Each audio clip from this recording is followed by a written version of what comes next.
You're listening to I'm Telling You. You're listening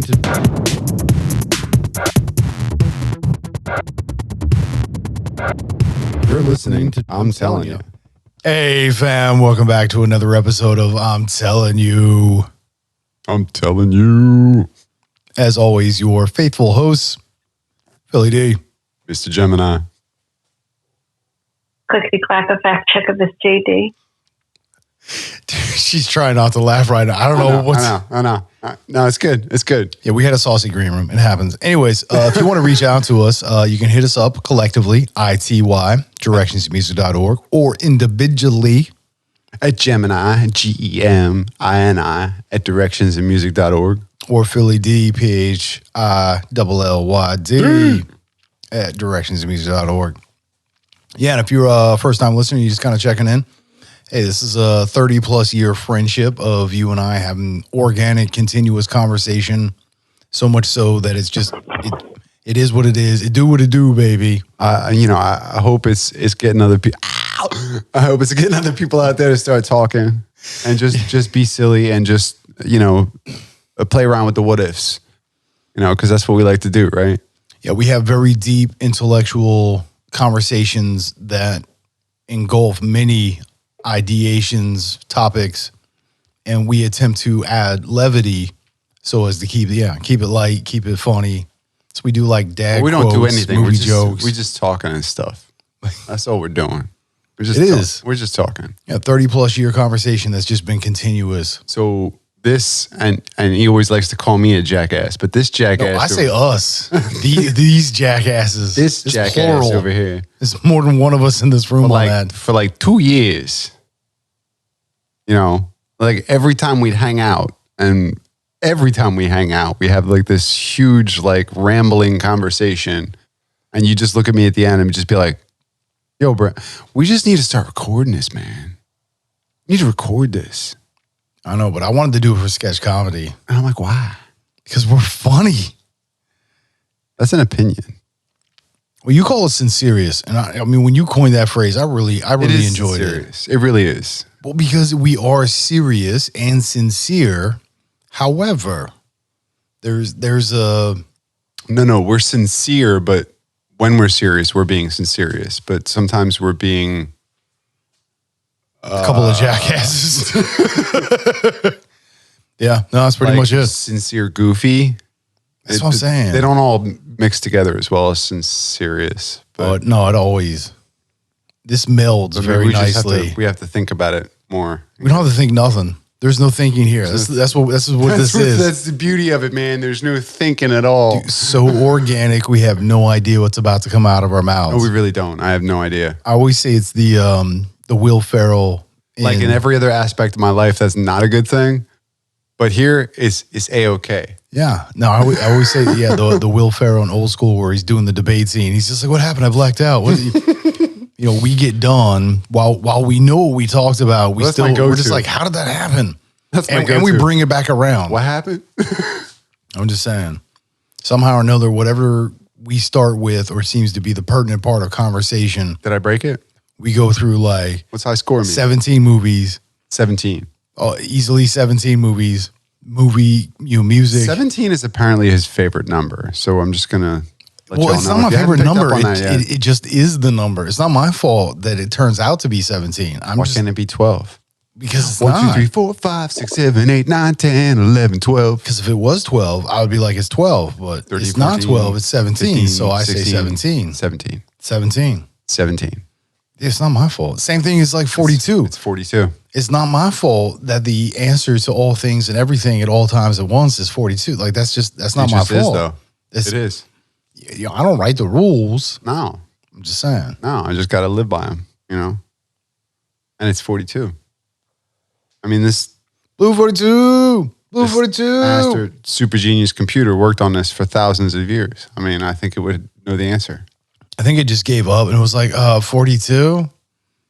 Bro, how baked are you right now? That was the answer. That computer was wasted. That's what it was. It was at a Kager the night before. It was just like, wait, I'm in econ. The answer's 42. You're like, no, it's not what happened, bro. Wait, what happened? Did you just seriously? I'm just saying, that's what it sounds like. You to made me. a supercomputer into like a frat boy. a college freshman. It's Saturday, bro. Oh, really? We're gonna go. The computer's like Saturday, bro. 42. Sounds good. You're partying like it's 1999. I come up and I tap you on the shoulder. I'll be like, yo, man, what are you celebrating? Saturday, bro. I'm celebrating 42. 42. That's what I'm saying. It's the best. I don't know about the best, but it's 42. It's the best. All right. Nothing in this world can bring you down. Come on. You know you feel it. I mean, it's freaking. How could you not? A Karate Kid? Right? Who doesn't love Miyagi and Danielson? Danielson. Probably people that haven't witnessed it yet. You walk left side street. Left, dude, 73% of the time. Yeah, 73. Wait. Wow. Yeah, you walk left side street, or you walk the left side, safe. Walk right side, safe. Walk middle, just like grape. Yeah. Crush like, no, it's just like, see, the 73% of the time. I can't make these numbers up. I'm telling you, this is not my forte. This is what the data implies. Apparently it is. You just pulled this number out of your ass. No, I'm saying this is what the data tells me. It's empirical data. It's empirical data. So I'm taking the average. 70% of the time. 73% of the time you get it completely wrong. Works every time. It works none of the time. Oh, I feel the love. I feel this drink. Oh. What? Huh? Hey, I mean, you know, hey, you got to finish that one. That's your your green room beer. It is. What's up? Yeah, we drink beers here too. I mean, not always, but sometimes. Usually, mostly. 73% of the time. I don't always talk about it, but you know, it's usually there's a presence of some kind of fermented grain. This is the only way I can put up with you putting up with me, is I put up with me being with you. Was that a veiled insult? I'm not really sure. No, that's like saying, you know, I really love you in glasses. It helps to distract from the fact that you have a lazy eye. It's like, wait, what? So no, that wasn't insulting at all. All right. Yeah, no, that's the backhanded compliment. That's a Barney Stinson thing. He said you always have to. Which actually it really isn't a compliment at all. But that's why it's a backhanded. Because it's an insult wrapped in a compliment. Yeah, so you know, it's from what he says, it's a reflection of what your dad did, where he would be like, "Oh, I'm so proud of you, but you could have," and it's like, "Oh, really?" So it reminds you of which there's one episode where he gets to a point where he's so old that he's like in his 40s or whatever, and he's like, "I'm entering my Clooney years." He's like, "I don't just remind them of their dad; I look like their freaking dad." It's buddy. Oh. It's kind of sad. This is a little sad, but you know. Are we there now? No. Yeah, we don't talk about mermaids and their fins and stuff like that. We don't talk about Bruno. I don't even know what this is, dude. We never clarified this crap. What is Bruno? I don't get this. What is this thing? Can we talk about this? Is this a lot? No, I'm feigning interest because I literally have. Not that I need to give any kind of respect to Disney. But We don't talk about Bruno. No. Was it Disney, Pixar, or something? So we don't talk about Fight Club? It's an audio track from... It's a movie. It's a soundtrack from a movie. Yeah. I mean, it's not a sound. Is it? I mean, so it's a song soundtrack? It's a song. Encanto. Yeah. If we're going to go there. What? It's called Encanto. What is that? It's from the movie Encanto. Look it up, man. That's what the movie's called. It's called Encanto. I've never heard of this. It's about this family that all has magical powers except for this one girl. And she finds this guy who's basically kind of disappeared from the rest of the family, whose name is Bruno, because he can see the future and it just messed with everybody's head. So It's like, you know, they killed the messenger, basically. We don't talk about Bruno. He made himself disappear because the family couldn't handle him because everything he said came true. And they couldn't handle that. Okay. So this is animated? Her coming without a power, and she was supposed to have a power when she was coming of age at a very young age, like most kids, but in the family. But through this experience, she ends up getting her powers. So This sounds like an animated version of The Last Shaman. She goes on a journey and finds herself. I mean, yeah. Or what's your guy, the hero's journey? How about that? Does that resonate with you better? Well, it's funny because you could almost pick any really, really famous, really popular movie and do that with it. I mean, to some extent. I mean, I don't know if like Dude, Where's My Car is going to end up on that list, but they go on a journey. They learn about themselves. But the hero's journey, the hero's journey is repeated throughout all kinds of different literature. I mean, that was why he was so intrigued by that because he found basically Joseph Campbell found a parallel between basically all major, stories, you call it like drama, but like chronicles. Yeah. I mean, everything going back to like the, Roman and Greek myths and, famous stories that we've read about as children. I mean, even something as simple as like Pinocchio has the hero's journey in it. I mean, going into the well. The belly of the whale. Yeah. To save your father. I mean, that's a common motif. I can agree with that. It's very Jungian, actually. Oh, name dropping. Just saying. I'm telling you. That's what this is. I'm telling you. That's what this is all about. Yeah, no, I get that. I mean, well, our one dude, Evan, said he's like, there's no original ideas anymore. I mean, it goes to how it's said that Shakespeare wrote the general idea, or at least was categorized as having, drama, comedy, tragedy, writing the basic sets of what acting was, or what it was to have a dramatization, to be able to classify feelings into a reproductive scene, in a sense, to give you a look into the real world.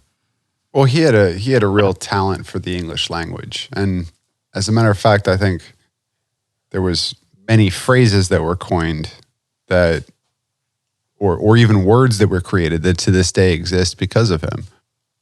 And like whilst. Whilst. Yeah. No, but seriously, I wish I don't know, maybe we can look this up. Like Shakespearean words that were created, through the mind of Shakespeare that are still kind of in existence today. Like, phrases, words, whatever. I mean, I think there's a number of them. You are the West and I am the East, or whatever, right? Romeo and Juliet on that one. I don't know. See if you can find anything. It's like common phrases, like things that you would use in conversation. I have some. Colloquialisms. Colloquialisms. There exactly, you go. That have been created from the Shakespeare. Or words, actually. They call them idioms and phrases that Shakespeare invented. Right. Okay. Yeah, an idiom. There you go. I like that. It just so happens that whilst is the first word. Whilst. Was it right? You're right. In its description, it says, whilst most people in English speaking. 73% of the time. So, phrases, to be or not to be, ed to brute, and then... Ed to brute. Ed to brute, yeah. Ed to brute. It's okay, it's Latin. Don't worry about it. I was going to say it's Roman. I'm a fact checker. I'm not a pronunciation person. I'm a fact checker, not a pronunciationer. Well, I'm just saying, you got to put the on there as a title. Without the it doesn't mean anything. Well, think about a police officer, firefighter, doctor. So whilst we were discussing this, she was looking up real facts because we don't dispense any knowledge of truth here. That's not what we're about. Did you know it? It's not. Well, I mean, now that JD's with us, we kind of are. I mean, she does the work. We just... Is she with us? Because her video is just... The driven spinning. No. You spin me right round, baby, right round. I was thinking more like, they spinning. Easy there, Chris. Hey, Spanning. No, it's doing it again. I don't know what's happening. Whatever. It's all good. As long as you can still hear us. I mean, well, if we can't hear her give us the correct information, then it kind of ruins the whole loop that we have set up now. We still have a loop. She's still here. No, right? we have a loop, but it's just like doo doo doo. See, I see what you did there. Brought it back around again. A little half baked for you. That's what that was. Oh, yeah. See, technical difficulties. Sometimes that happens, though. Well, what did we? Well, see, this is where it's great. I can run interference. We can discuss. We can talk about pocketbooks, which are neither pockets nor books, or why we drive on a parkway but park on a driveway. I don't know what that is, but yeah. So that's something else that we can discuss. Yeah, parking on a driveway or driving on a parkway. That's what I'm saying. Or I think that was a Gallagherism, actually. well, I mean, from what I'm to recall, the concert was wicked hardcore.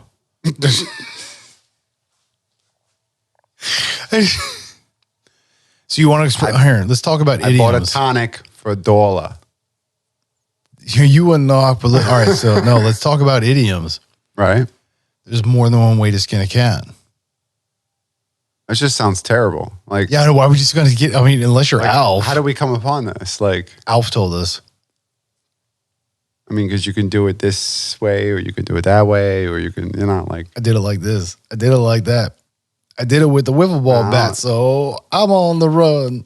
Come on. Yeah, like you don't even. It's funny too because like your mind's so programmed to these colloquialisms, I guess, whatever you call them, the idiotisms, whatever. Well, so idioms. You don't even hear the idiom. You hear the meaning of it, the meaning behind it. Like you don't even hear it anymore. But that's the point. Like when you stop to think, it's like, man, that's a terrible thing. There's more than one. Why are we skinning cats, man? To me, it's the same reason as why when you ask an elder a question, they don't give you an answer. They tell you a story. It's just a long, drawn-out idiom. It's something But where... the thing is, if you're ready for the knowledge, you'd prefer the story over the answer. It's more entertaining. Well, but it gets you there just the same. Whatever gets you there, buddy. Honestly, it gets you there. If you're ready for the knowledge, if you're really truly seeking it, usually the elder that does something like that is doing it in such a way that they're... Because the problem is, and this is a psychological thing. Psychologically, if I hand you the answer, if I say, this is the answer to all your problems, here it is, you're going to go, no, that's not it. Psychologically, you're going to do that. But if I give you 9/10 of it and you have to put the rest of it together, then it's going to be your idea. So it's, you know what I mean? If you give a man a fish... That's what I'm saying. Or if you teach a man to fish. That's what I'm saying. That's what I'm saying. I'm telling you. I like how you brought that around. Yeah. That's what we do here. Bring it back around again. Quasi-religious, but hey. What? No, it's not even. What? No.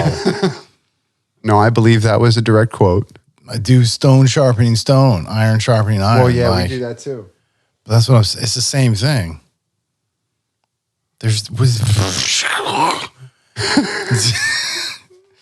Yeah, she's blacker than motherfuckers. Oh, dude, we got salt. Sometimes the green room gets the best of us, especially when we're in like Studio B, which we are. We're in our alternate studio tonight. So what's going on here? We got to fix this. Well, you need to fix it. This is your equipment. I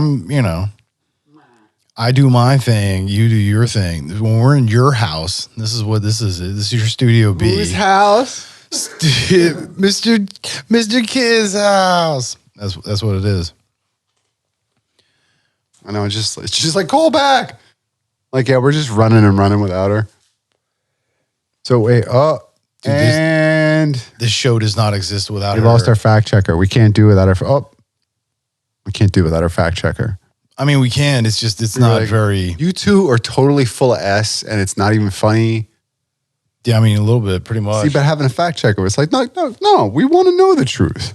We can speculate. That's the fun part. But we want to be held accountable for our. Or if there is a truth out there, or if there's a version of the truth, I want to know what's out there. I mean, because this day and age, right? Everything's posted somewhere. Everything's available at your fingertip. You know, even though most people are looking up like kitten videos and stuff, but I'm just saying, like, you know, it's all there. You mean I can have cheeseburgers? That's a food, isn't it? Dude, I don't know, but why would a cat want a cheeseburger? I don't get that. I don't know. It's the thing. Apparently it is a thing. I thought you were talking about Claudia with Chance Meatballs. Like, yeah, if it's a food, yeah, you can make it. The guy just kept naming things. He's like, yeah, that's a food. I love table. I love lamp. It's just naming things in the room. Brock stabbed a guy with a trident. Yeah, I stabbed the guy with a trident. Dorothy Mantooth is a saint. I'm sorry. I'm done. It's out of my system for the time. I'm in a glass case of emotion. Anyhow, sorry, that's enough. I am Ron Burgundy. I told you. Or really, we were talking about something. I thought we were talking about something, and then we started talking about Ron Burgundy, and then I don't. This just came across my desk. Cannonball. I'm just gonna start singing show tunes because I don't even know where we are right now. What happened? Alabama. That's where we're at. Made a left at Albuquerque. Hey, what's going on? Went to Alabama. What? She's vertical instead of. It's all right. We can see her. She there we go. Us. It's better because then I can see. I can actually see. Aesthetically pleasing for you. Well, now I can actually see your facial expression. Do you know? I think I was talking about this before, but the percentage of communication that is based solely in verbal is like, I think under 35 or around 35%. We had this conversation before. I was like 90% is all body language. The numbers don't support that. It's not 90%, but yeah, it was like 85 to 15 or something. It's like 70% of the time it works. Dude, I think it's way more than that. I think it's way more than that. No, I think that the body language. The number was like 80% or 78% or something like that. Body language and micro expressions that are, you know, displayed on your face are much more expressive than what you're actually saying. That's why I'm so worried about going to video. Why are you afraid people are going to find out the truth? That you really do hate Canada? Is that what? Just kidding. Canada, we love you. That is not the truth. I don't hate anybody. Especially not wholesale. Especially not wholesale. Not wholesale. Like I'd rather hate you for being an asshole. You know, I'm just saying. I don't care. I don't care about political preference. I don't care about race, creed, color, religion. That doesn't really bother me. It's just if you're an a-hole, that's universal. You know what I'm saying? I can agree to that. I don't need to hate you for any other reason. But as a general rule, I don't like to hate anybody because it's just it really is wasted energy. What's the old adage? It takes more muscles to frown than it does smile. I mean, I think that kind of says it all. So I'm just getting my workout, man. Sorry. You can tell I'm not frowning right now, so that didn't even work. It's 73% of the time. It works every time. Stop. What? I'm gonna sip my beer. This is why sometimes green room is a problem. We got to tank up first. We gotta load up, party. Or we get dressed up. I mean, you know, we don't get high. You know, only burners like you get high. Then I borrowed my cousin Kendall's shoes. No, one time he got high. And actually, I don't even know if he says that's his cousin that gave him his shoes. I think it's just inferred that like that's his one cousin or something. I don't know. It's a really small family, maybe, I guess. Each set of parents only had like one or two kids. So you only have like 4 cousins or something. And that's like the closest one. I don't know. I have 4 cousins. I have nibbles, Greg. Could you milk me? I mean, everybody's my brother and sister, but through blood, I got 4 cousins. Just saying. Maybe more. Who knows? Who knows what happened? Maybe there's some. I mean, you do kind of look like the milkman. That was that was a running joke for a while, so for real. Is that an idiom? Because I think my brother's got I don't know, like more of the Irish skin. He's creamy white. Is that what it is? Like I see you, cocoa butter. he burns and I tan. It's because he uses cocoa butter. Like he'll tan for a day, but then it peels off the next. Was he like a snake? This is your bush? You got a special bone with this bush? It's Irish skin, man. All it does is freckle. I mean, I already have freckles. Anything else is damage. I am damaged. Built for a rainy environment. You know what I'm saying? Anyway. Hey, crack a beer, why don't you? That sounds like a great plan. Yeah, just, do you want some assistance? Do you need some help? Here, give me that. nails. Dude, no, that's not my fault, man. Oh, Yeah, plus you want to make sure that you because these are, dude, I'm telling you, for 9 months, man, these things aged really nice. I'm telling you, you're going to enjoy that citrus. It's crazy. Anywho, maybe that's a new idiom. Enjoy that citrus. So like asking about the tea. he's He's just making it. responsible for a lot of them. Well, yeah, because you were going down the list and there was a whole, I love how it started There's with a whilst. lot. Okay, Shakespeare idioms. How many do we got here? Is this according There's to at Wikipedia? least 40. 40? No, Is there 42? this is There's 42. We got a Maybe. problem. Star Wars trivia. No, we're past Wikipedia. We're on Shakespeare idioms. What? So he is responsible for all that glitters isn't gold, all the world is staged, Right. barefaced, the word dawn. He was the first one to use, like, as the sun comes up as the dawn. Catch a cold,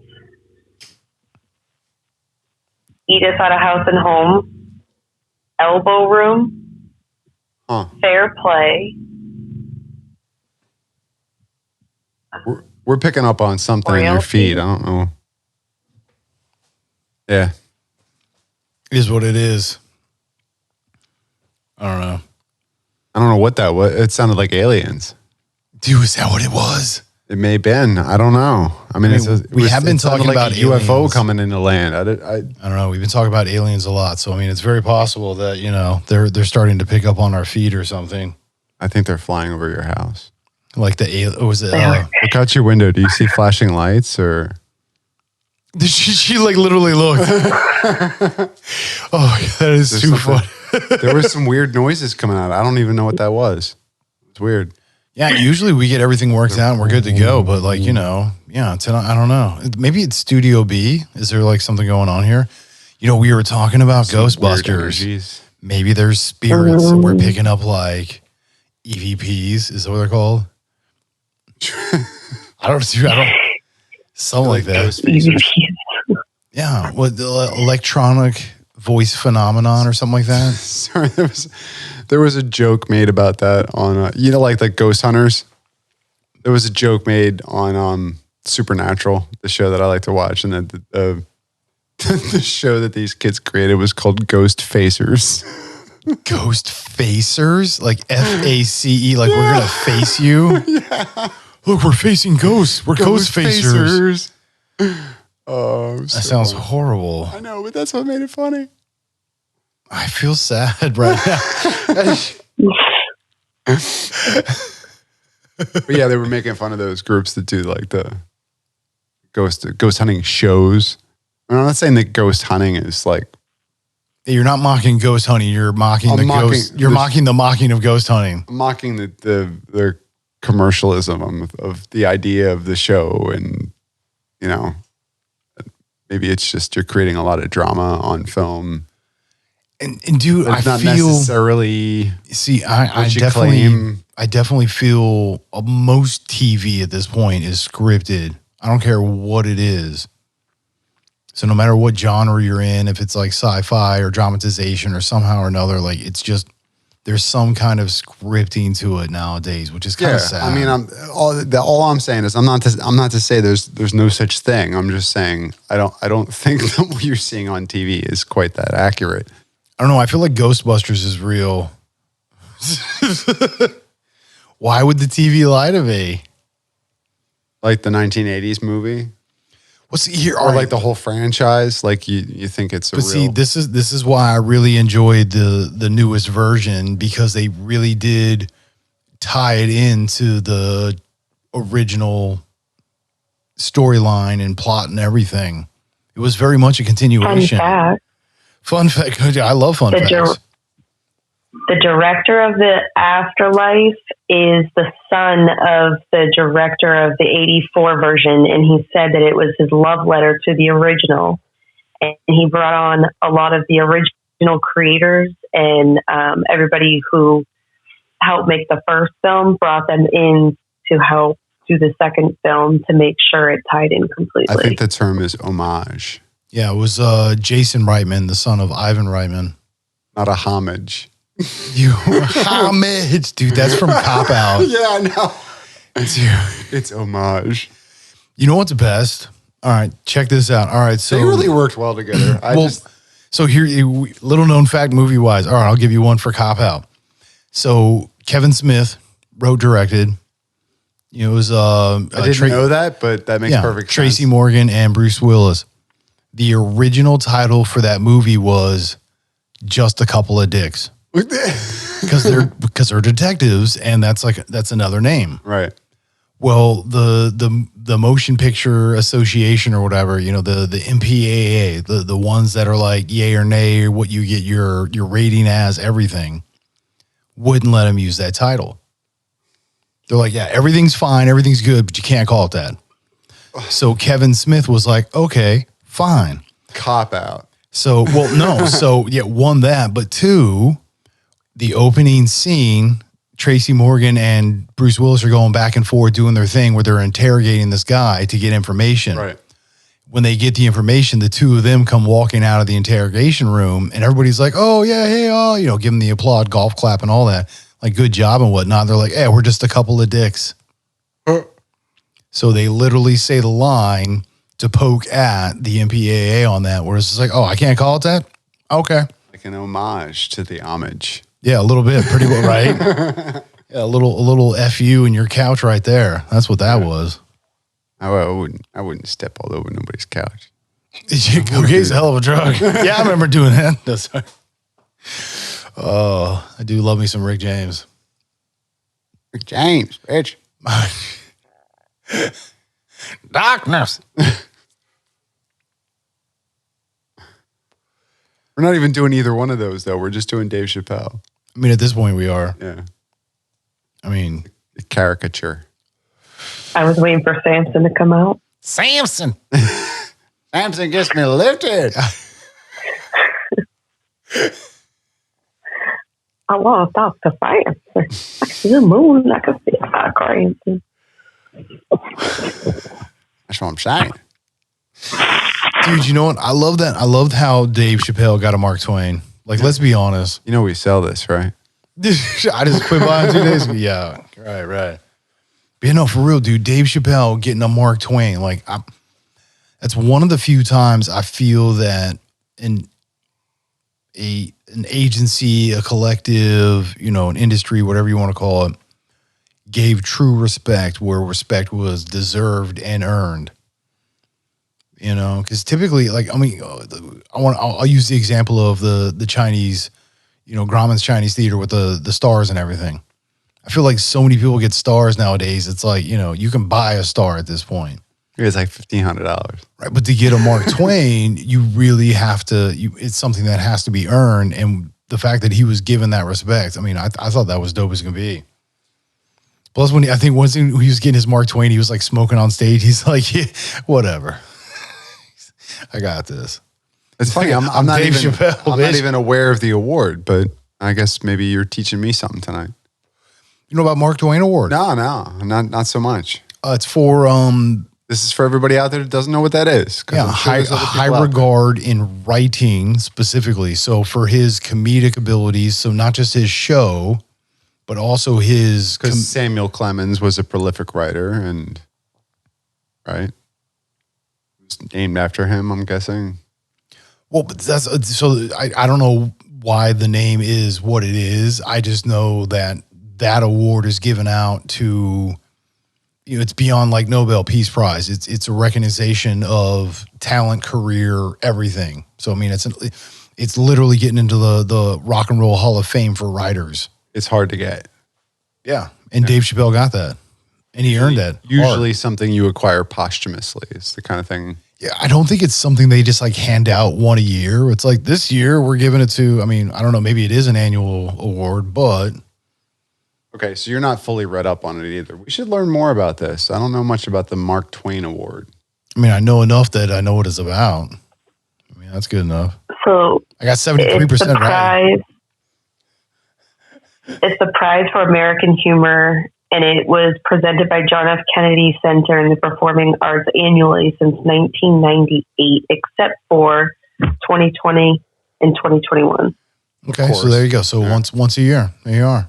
So it is an annual award. And it's called for having an impact on the American society in the ways similar to Mark Twain. So very satirical. Which is funny. Wow. Bring levity. I mean, that's what we do. Maybe we'll get a Mark Twain someday. I guess we don't write this, though, so that's the problem. Well, I just think it's weird because some of his books have actually been pulled from the reading list, haven't they? I don't know. I don't read. I think a couple have. But, I mean...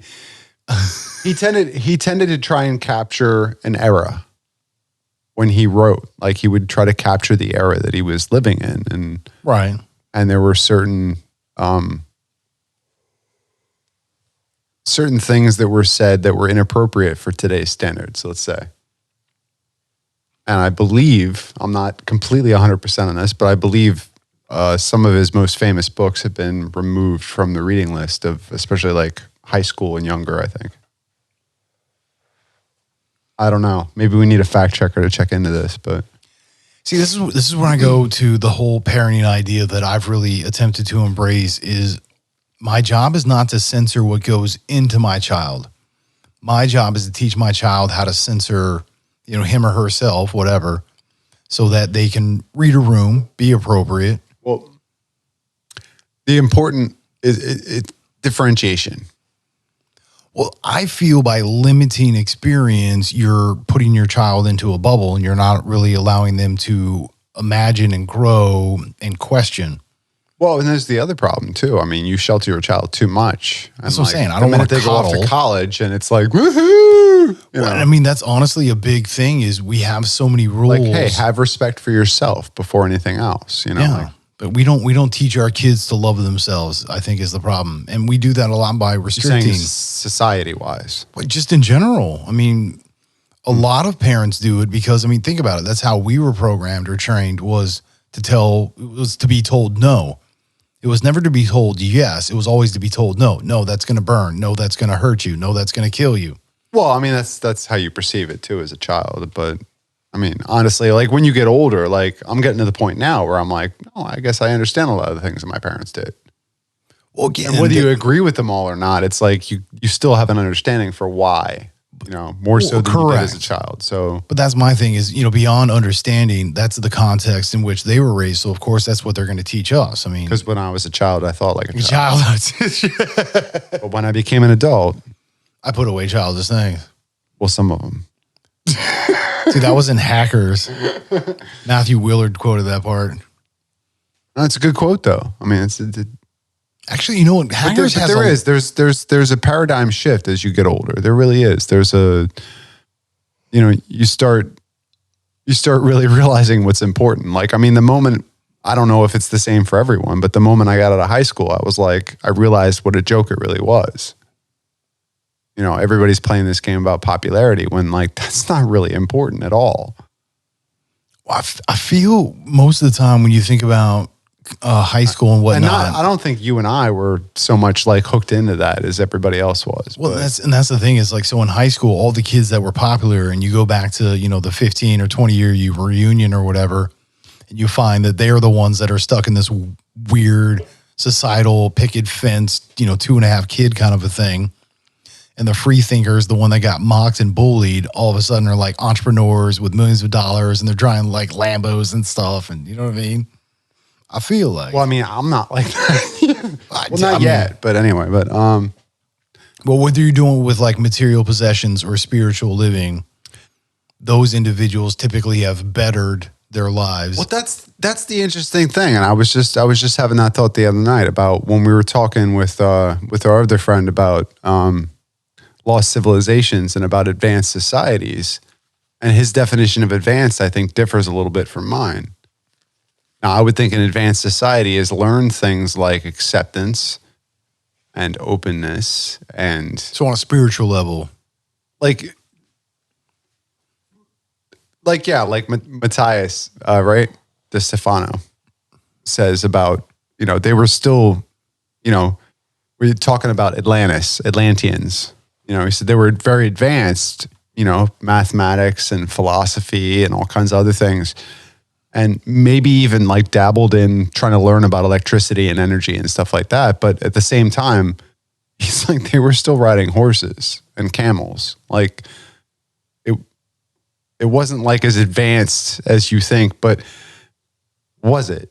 And that's my question is like, what do you use as a marker for an advanced society? Like, are things really important? Because when you're dead, like none of that really matters. Hold on, we have a discrepancy. Oh, apparently. I'm sorry. What happened? No, weren't there like flying? I don't remember him Not mentioning flying anything. saucers, but they were flying objects at that time, but yet they still used donkeys and everything else. The Atlanteans were given information just like that's the theory that I've heard a number of times from different sources, is that the human race has been gifted with information from beyond, from another, like the Akashic Records kind of a thing. Well, like more like interdimensional or interplanetary. Well, but that's what the Akashic Records are. It's the people, it's the like Library of actually, Alexandria, but for all of space and time. No, but I mean people actually visiting and teaching things and then taking off and leaving again. Like the culturally, I mean, like if you look in even Native Americans, same thing. There's stories within Native American culture. Oh, like the star people and all that kind of stuff. Like these blonde-haired, blue-eyed people that landed on these starships. I mean, for lack of a better term, because I think that's where that really originally came from, because how else do you understand that? Because the only thing you see like that is a ship, like an ocean ship, like something that runs on the water. But these things came out of the sky, and then they called them the star people or something like that. And there's a lot of reference to that in Native American folklore. But and not even just them, but I mean specifically star people as a term, yeah. Phoenicians or Egyptians, or I mean, there's mention of these. I mean, and well, obviously one of our favorites going back to what was it, Mesopotamia and the Sumer. Anunnaki and Sumer and all that, yeah. Yeah, the Book of Enoch and whatnot. But where the Anunnaki were present in lending information and trying to teach us certain ways to advance us in the sciences and in philosophy and in all these different things. And that, even Plato was quoted in saying that there was some kind of visitor that gifted them with certain information. I mean, and he was in direct contact with, I never know how to say this right, Thoth or Thoth or whatever it was. Oh, right. Yeah, we've who actually is a reincarnation of a different representation of Mercury, or the messenger, basically, that the contact between this planet or this plane and the Akashic plane and, well, whatever levels above that, but basically between this plane and the Akashic plane. Yeah, which, I mean, from what I've read and heard and learned, and I think we've all agreed to, is when you get past the dimensions of time and space, you get into that whole like lucid dreaming component where like Tesla and Einstein got into, where you more or less just become a part of all of it, where you're a literal part of the flow. Well, that's what I thought was so funny, because I think I made reference to the fact that neither one of them really claimed that they were inventors per se, that they just kind of they pulled the answers out of thin air. Yeah, it's I mean, not how else me do you explain that? But they had... Yeah, it's not me who thought of this. It's coming through me. They're just a conduit. Right. I mean, they had to put it together in such a way to make it fundamentally usable, you know, to be able to prove a theory or something like that, but which, you know, is an effort in itself. But it wasn't like, I think if you had either one of them standing in front of you today and asked them that question, they'd be like, I didn't really invent anything. Like, I reverse engineered something that I saw in my head. I always think of the explorers when they have the dream and they just draw it out. Right. I mean, but I feel very much like that. Is that not a hero's journey representation of the same thing? Is that not more truth than fiction? You know, we look at these things as being fictional stories, but it makes you go, sometimes. Like, when you have such consistent parallels, it becomes more than just coincidence. I mean, even that in and of itself, the numbers start to represent the pattern, I feel. So, yeah, I mean, I find it very difficult to not believe something when there's a more consistent than not output of whatever the inputs are. You know, whenever you take, it doesn't matter what in, but yet you're still always going to get this same out. It starts to predict a certain. I believe in the possibility of just about anything. But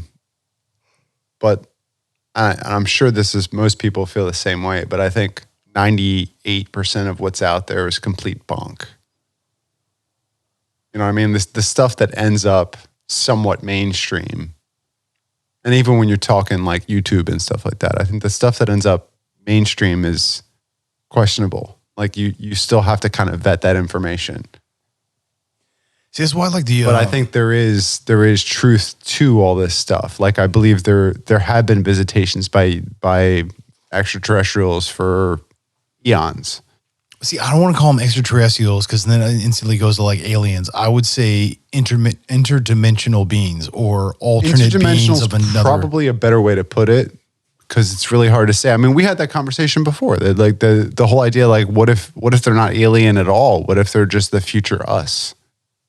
You know, which I think you were talking about the one time, that it's just... Yeah, because there's the one movie that kind of does like, that. we just go back in time and try to fix our own society because maybe something through the annals of time had twisted at a certain point and we wanted to go back and fix it. And who's to say that hasn't been happening for a long time? And I always wonder, like I said, 98%, but like I always wonder, because I see these videos where people are... You ever seen these ones where they're showing like, they must have been time travelers, and they show like all these people in 1920s clothes, and you see some guy wearing like 1980s or 1990s clothes, like in the middle of the crowd, and I'm just like, yeah, just like the 9.5. Is that real? I don't. But I'm not, like I said, it's the same thing with the ghost hunters thing. It's like, I'm not saying that it doesn't exist or that it's not real. I'm just saying I'm not certain that what we've seen or what we've been shown is really accurate or true. You know, but I'm willing to bet that a small percentage of it is. But the question is, where is that?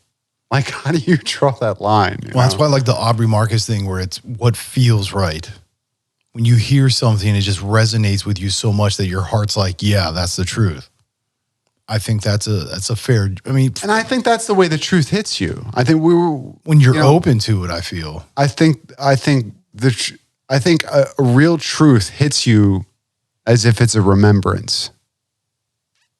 You know what I mean? It's almost like, it just resonates. why did I forget that? Oh yeah, that's like you resonated with it so much that you almost feel like it's your thought or that it was your thought at some point in the past. That's why it's like your heart just tells you this is correct. You're like, yeah, I know that. Feels right.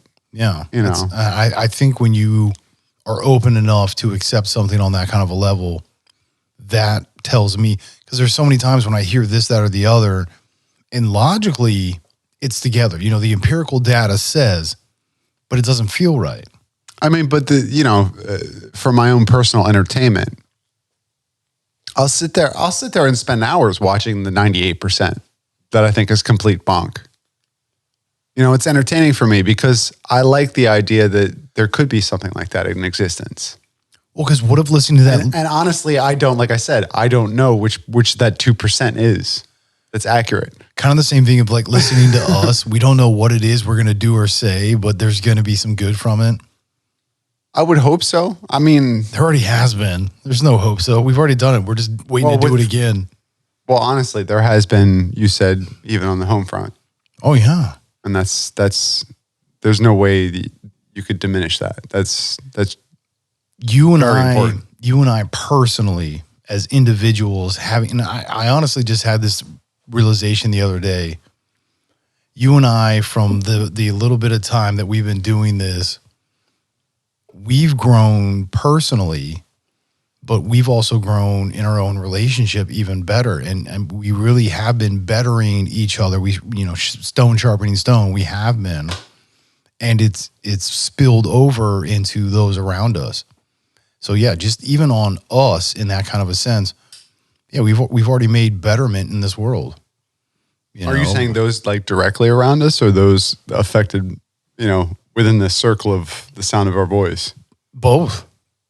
Because, we've had others reach out to us. So not even just personal connections, but also those who have interacted and written in. Like, we've had a few people. They're just like, dude, I don't know who you are or where you came from, but like, dude, this was awesome. And I'm going to check it out again. See, I want to believe more. And that's what I was telling you that like, and I guess I'm kind of reminding myself of this right now too, but that when you receive something like that, you got to imagine there was 10 more people that felt the same way, but didn't write in. But I just want more people to write in. Like, I want people to, and honestly, like I was saying before, like I want people to write in and say, I listened to your show for 10 minutes and got me thinking in such a way that like I had a conversation with an old friend for 2 hours and totally ignored your show and, turned it. That's awesome. I want to hear that. I want to hear that story too. It's like I reconnected with somebody that's been so close to me my whole life on a different level because whatever, your open communication style just made me feel like I had to communicate with an old friend or a loved one that lives in the house or whatever it is that it's like. Yeah, whether it was our words or our energy, somehow or another. I would like that. Yeah, and we already do that, bro. And like I said, and that's where we still want to hear from you. Say it's like like our particular nomenclature and whatnot. It's like it's not about me. It's not about you. It's about what this has done for us, and I hope it does the same for everyone else. I guess we were a little selfish in the beginning. I can agree to that. Well, I agree. That's what you. There's nothing wrong with that because that's really where this came. I mean, not that it came from selfishness, but it came from just a desire to communicate like the things in the moment that intrigue me.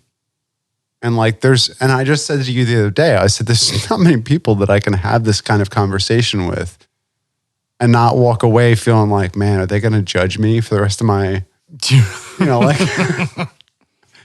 any other interaction I have with this person, you can be like, this guy believes in aliens. Like he's crazy wackadoo.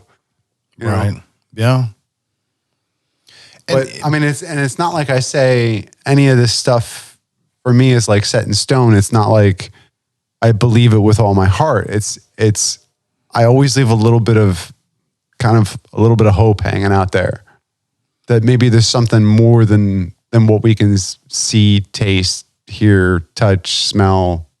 We have a willingness to accept, I think.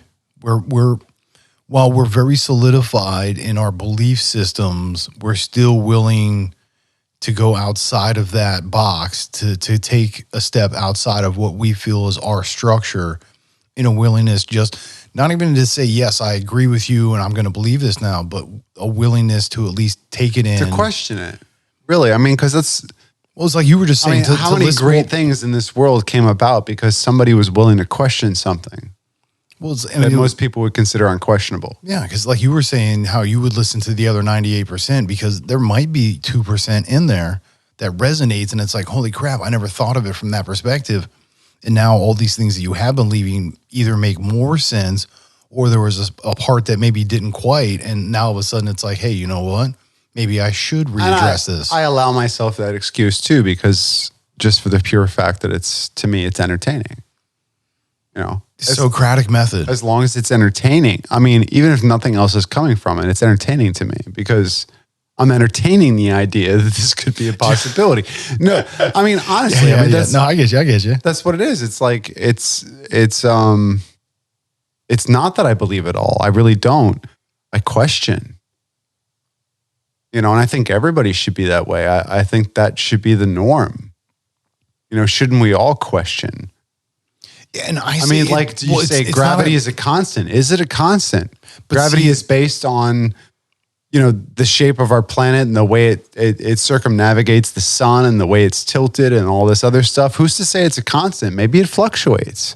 And I think proof has actually been shown that the gravitational field does fluctuate and that you may actually weigh less on some days than on others. Well, that's but we make a constant because it's easier to understand. It's easier to comprehend. It's easier to put down in a mathematical equation. You know what I'm saying? 14 pounds per square inch, you know, whatever it is. You know, that you know. Stoichiometric. How many feet per second, you know, whatever it is. Like these are all rules that we put in place that we assume they're constants because we checked them a couple times and they all matched up that time, you know, but who's to say this doesn't vary? Who's actually watching? You know, like, well, that's why I always say the scientific method is, it doesn't prove fact. What it proves is in a consistency of this state and these, you know, this context, you'll get this outcome. Well, but that's what I say. Like, if you're not watching it all the time and you don't know that it fluctuates, like, should you be living your life a different way and understanding that maybe everything isn't set in stone? Maybe everything's kind of variable. Maybe everything is, you know, when you look at the double slit experiment and you realize that just a human conscious mind watching something happen actually affects the outcome. And the question in my mind is, like, if that can happen at the subatomic level, who's to say that doesn't happen here? Who's to say that couldn't create a whole race of superhuman beings that could do things that we can't even contemplate? And who's to say that didn't happen thousands of years ago? Who's to say that's what I'm saying? What is civilized? Right. Right? Where is your marker? Like, is it how many cool things you can make? How many different inventions you can bring into realization or, you know, in manifestation? Or is it what kind of a connection can you make with your brother? What kind of a connection can you make with somebody who's a completely different skin color than you, who believes in a different God, who believes in, you know what I'm saying? Like, that, to me, holds more value than anything that you can possess or create or imagine. So I said willingness to accept. But, you know, I just went totally tangent for a while, didn't I? Well, because, you know, one, you also brought it back around and tangented while doing so, which honestly is that time to wrap it up. Well, I mean, I don't know. It's hard to say. I think we had a little snafu in the middle. So, yeah, no, it's You think we're good? All right. Well, I mean, the conversation has indicated it's time to go. Because now we're here. Yeah. Anyway. Yeah, as we get really deep into it, you go off on a tangent, but bring it back around again. Yeah, I think, we're fair. Seriously, anybody out there that connected with any part of this, or it made you think of something else that you want to communicate with us, please reach out to us at ity@directionsmusic.org or separately at PHILLYD, Philly D at directionsmusic.org. Or Gemini, GEMINI at directionsmusic.org. Please reach out to us. Keep the conversation going. Even if it's not here, please bring it home with you and your loved ones. Because this to me is life. This is more important than anything. This is where memories are built. Right?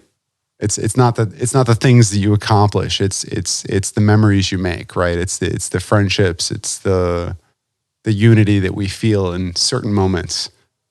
And if we can just keep that going for another moment longer, that's what it's all about. But anyway, yeah. That's what we do here. I'm telling you. So as always, yeah, right? I think you just kind of wrapped it up for us. That's awesome. But yeah, I'm telling you, directionsmusic.org, DIM. We appreciate y'all listening. This is Philly D. Mr. Gemini. Clickety clack, fact checker, Miss JD. Yeah, and as always, be good to yourself, be good to everyone else. Much love. Bears. Peace. Peace.